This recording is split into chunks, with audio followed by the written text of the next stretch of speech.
क्या अब यूके में 5 साल बाद ILR मिलना बंद हो जाएगा? क्या जो लोग पहले से यूके में हैं उनका भी सपना अधूरा रह जाएगा? क्या आने वाले समय में सेटलमेंट सिर्फ टाइम से नहीं कंट्रीब्यूशन से मिलेगी? अगर आप भी यूके में रहते हैं, आने की प्लानिंग कर रहे हैं या सेटलमेंट को लेकर सीरियस हैं, तो ये सवाल आपके लिए बहुत ज्यादा इम्पोर्टेंट बन चुके हैं। पिछले कुछ सालों में लाखों लोग यूके आए, स्टूडेंट्स, स्किल्ड वर्कर्स, डिपेंडेंट्स और सभी ने एक चीज के लिए मेहनत शुरू की, ILR यानी इंडेफिनिट लीव टू रिमेन। अब तक ये प्रोसेस कुछ हद तक प्रेडिक्टेबल था। 5 साल लीगल स्टे करो, बेसिक इंग्लिश और life in the UK test pass करो और ILR मिल जाती थी। लेकिन अब ये रास्ता इतना आसान नहीं रहेगा। यूके गवर्नमेंट स्पेशली नई होम सेक्रेटरी एक ऐसा कदम उठाने जा रही है जो सेटलमेंट सिस्टम की पूरी डेफिनेशन बदल देगा। जो चीज पहले सिर्फ टाइम सर्व करने पर मिलती थी, अब वो सिर्फ सिलेक्टेड डिजर्विंग लोगों को मिलेगी। वो लोग जो सच में कंट्रीब्यूट करते हैं, काम करते हैं, टैक्स देते हैं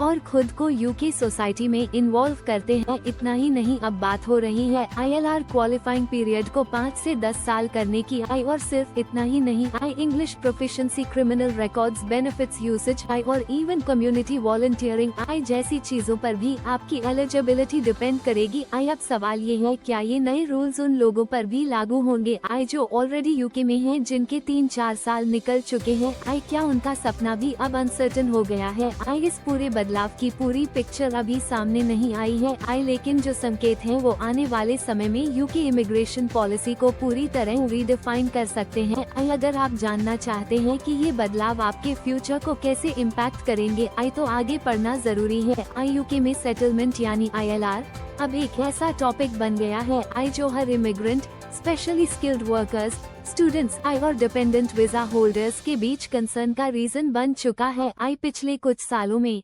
स्पेशली पोस्ट 2020 जब यूके ने ब्रेक्सिट के बाद यूरोपियन वर्कर्स पर डिपेंडेंसी कम की, तब से कई नए वीजा रूट्स खोले गए जिससे लाखों लोग यूके में आए। इन लोगों में से मेजॉरिटी ऐसे वीजास पर हैं जो इवेंचुअली परमानेंट रेजिडेंसी यानी indefinite leave to remain ILR की तरफ लीड करते हैं। शुरू में ये मॉडल गवर्नमेंट के लिए कन्वीनियंट था क्योंकि इसे मैन पावर शॉर्टेज को भरने का एक फास्ट सोल्यूशन माना गया। लेकिन जैसे जैसे माइग्रेंट्स की संख्या बढ़ती गई और सेटलमेंट की एलिजिबिलिटी टाइम करीब आती गई, सरकार और पब्लिक दोनों को ये महसूस होने लगा कि इतने बड़े स्केल पर लोगों को ILR देना लॉन्ग टर्म में इकोनॉमिक और सोशल सिस्टम पर बर्डन बन सकता है। अब गवर्नमेंट इस पूरे प्रोसेस को रिव्यू कर रही है। होम सेक्रेटरी ने हाल ही में एक पब्लिक स्टेटमेंट में कहा कि सेटलमेंट रूल्स में मेजर चेंजेस लाने की जरूरत है। उनका सबसे बड़ा प्रपोजल यही है कि ILR का क्वालिफाइंग टाइम जो अभी कई वीजा कैटेगरीज के लिए 5 इयर्स है, उसे डबल करके 10 इयर्स किया जाए। उन्होंने ये भी कहा कि सिर्फ टाइम बिताना ही काफी नहीं होगा। अब सेटलमेंट सिर्फ एक ऑटोमेटिक माइलस्टोन नहीं होगा, बल्कि एप्लीकेंट्स को प्रूफ देना होगा कि उन्होंने यूके की इकोनॉमी और सोसाइटी में मीनिंगफुल कंट्रीब्यूशन दिया है। इसका मतलब है कि एक नया कंट्रीब्यूशन बेस्ड सेटलमेंट मॉडल लाया जाएगा जिसमें देखा जाएगा कि आपने यूके में रहते हुए कंसिस्टेंट वर्क किया, नेशनल इंश्योरेंस और टैक्स पे किया, इंग्लिश फ्लुएंसी हाई स्टैंडर्ड पर मेंटेन की और कोई क्रिमिनल या फ्रॉडुलेंट एक्टिविटी में इन्वॉल्व नहीं रहेगा। इस मॉडल में गवर्नमेंट का फोकस ये रहेगा कि वो उन लोगों को सेटलमेंट दे जो न सिर्फ लीगली यूके में रहे बल्कि एक्टिवली कंट्रीब्यूट भी करते रहे। इससे वो इमिग्रेंट्स जो बस टाइम पास करके ILR की एलिजिबिलिटी लेना चाहते हैं, उनके लिए पाथ मुश्किल हो जाएगा। साथ ही इंग्लिश लैंग्वेज टेस्ट और life in the UK test को भी और चैलेंजिंग बनाने की बात की गई है। फिलहाल इन टेस्ट में जो लेवल रिक्वायर्ड होता है वो बेसिक है, लेकिन आगे चलकर इसे हायर प्रोफिशिएंसी की डिमांड तक बढ़ाया जा सकता है, ताकि एप्लीकेंट्स से ये एक्सपेक्टेशन हो कि वो यूके के कल्चर और सिविक नॉर्म्स में इफेक्टिवली इंटीग्रेट हुए हैं। अब इशू ये है कि इस तरह के रिफॉर्म्स जब इम्प्लीमेंट होते हैं तो सबसे ज्यादा कंफ्यूजन एग्जिस्टिंग वीजा होल्डर्स को होती है। बहुत सारे लोग ऑलरेडी 2-4 साल यूके में रह चुके हैं और उनकी प्लानिंग थी कि अगले 1-2 साल में ILR के लिए अप्लाई करेंगे। अब अगर सडनली रूल्स चेंज होते हैं और क्वालिफाइंग टाइम बढ़ा दिया जाता है या न्यू कंट्रीब्यूशन मेट्रिक्स इंट्रोड्यूस होते हैं तो उनके लिए अनसर्टेनिटी बढ़ जाएगी। कुछ मीडिया रिपोर्ट्स जैसे फाइनेंशियल टाइम्स का कहना है कि गवर्नमेंट इंटरनल डिस्कशंस में ये कंसिडर कर रही है कि एग्जिस्टिंग वीजा होल्डर्स को पुराने रूल्स के तहत ही अलाउ किया जाए ताकि वो फेयरनेस कॉम्प्रोमाइज न हो। लेकिन दूसरी तरफ कुछ सोर्सेस जैसे LBC का मानना है कि गवर्नमेंट चाहती है कि 2020 के बाद आए करीब 1 मिलियन माइग्रेंट्स की ILR एलिजिबिलिटी को डिले किया जाए, क्योंकि वो आने वाले 1-2 सालों में ऑटोमेटिक सेटलमेंट के लिए क्वालिफाई कर सकते हैं। इस बीच होम ऑफिस ने ये क्लियर किया है कि कोई भी फाइनल लॉ अभी पास नहीं हुआ है। फिलहाल सिर्फ व्हाइट पेपर और कंसल्टेशन फेज चल रहा है। कंसल्टेशन का मतलब है कि सरकार एक्सपर्ट्स, पब्लिक, स्टेक होल्डर्स से फीडबैक लेगी। फिर बेस्ड ऑन दोज रिस्पॉन्सेज एक फाइनल फ्रेमवर्क रेडी करेगी। लेकिन ये भी रियलिटी है कि यूके की करंट पॉलिटिकल सिचुएशन में इमिग्रेशन पर प्रेशर इतना है कि सरकार जल्दी रिफॉर्म्स लागू करना चाहती है। इसलिए ऐसा माना जा रहा है कि एंड तक या अर्ली नेक्स्ट ईयर कुछ कॉन्क्रीट स्टेप्स लिए जा सकते हैं।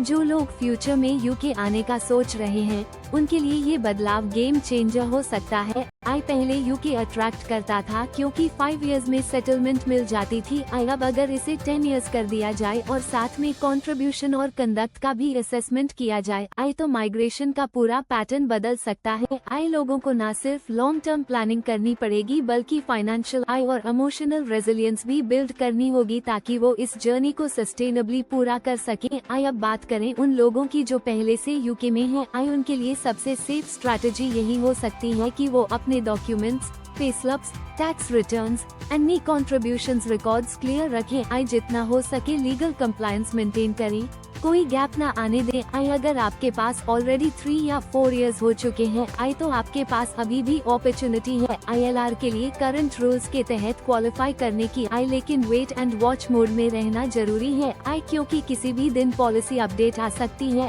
अगर आपने अभी तक life in the UK test या इंग्लिश टेस्ट नहीं दिया है तो उसे अर्ली प्लान करना स्मार्ट स्टेप होगा। इस नए मॉडल में ये बात भी बार बार दोहराई जा रही है कि सेटलमेंट सिर्फ राइट नहीं बल्कि प्रिविलेज है। इसका मतलब है कि गवर्नमेंट ILR को एक ऐसी चीज मान रही है जिसे अर्न किया जाता है ना कि ऑटोमेटिकली टाइम पूरा करके पा लिया जाता है। इसलिए जो लोग एक्टिवली काम कर रहे हैं, टैक्सेस दे रहे हैं और क्लीन रिकॉर्ड मेंटेन कर रहे हैं उनके लिए ये नए रिफॉर्म्स कोई बड़ी परेशानी नहीं होने चाहिए। लेकिन जो लोग सिर्फ टाइम कट कर रहे हैं या जिनका एंगेजमेंट लो है उनके लिए सेटलमेंट का रास्ता और लंबा और मुश्किल हो सकता है। समाज में भी इसको लेकर मिक्स रिएक्शंस हैं। कुछ लोग मानते हैं कि ये फेयर है क्योंकि सेटलमेंट का मतलब है परमानेंट बिलोंगिंग और उसकी एक स्ट्रॉन्ग फाउंडेशन होनी चाहिए। लेकिन कुछ माइग्रेंट कम्युनिटीज और लीगल बॉडीज को लगता है कि सडन पॉलिसी चेंजेस अनफेयर होते हैं और लोगों की लिव्स अचानक अपसाइड डाउन हो सकती है। इसलिए प्रेशर ये भी है कि गवर्नमेंट पुराने वीजा होल्डर्स के लिए कुछ एग्जेम्पशन या ट्रांजिशनल रिलीफ प्रोवाइड करे। फिलहाल कोई भी सर्टेनिटी नहीं है कि कौन सी वीजा कैटेगरी पर कब से नया रूल लागू होगा। Skilled workers, health and care workers, students से लेकर डिपेंडेंट्स तक सभी कैटेगरी को लेकर अलग अलग डिस्कशंस चल रही हैं। कुछ कैटेगरीज को शायद एक्सेप्शन दी जाए, कुछ पर जल्दी लागू किया जाए।